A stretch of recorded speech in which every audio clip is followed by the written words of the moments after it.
আচ্ছা, বলো বাপ। ভালো আছো?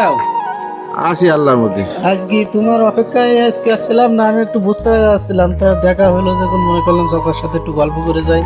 বলো দেখি। আর আমার পারিবারিক বিষয়ে একটু কথা বলতাম চাচা। তো বলো শুনি।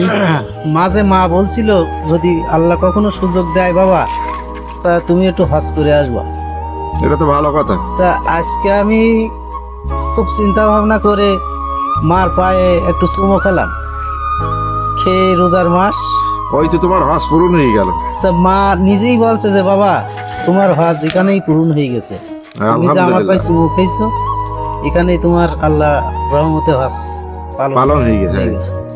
তা সবাই দোয়া করেন আমার মায়ের জন্য আর আপনাদের দেশবাসী। দোয়া করি আলহামদুলিল্লাহ, তোমার মার জন্য দোয়া করি। মায়ের জন্য সেবা যত্নে সবাই আমরা করতে পারো। হ্যাঁ, এটাই জীবনের লক্ষ্য থাকবে।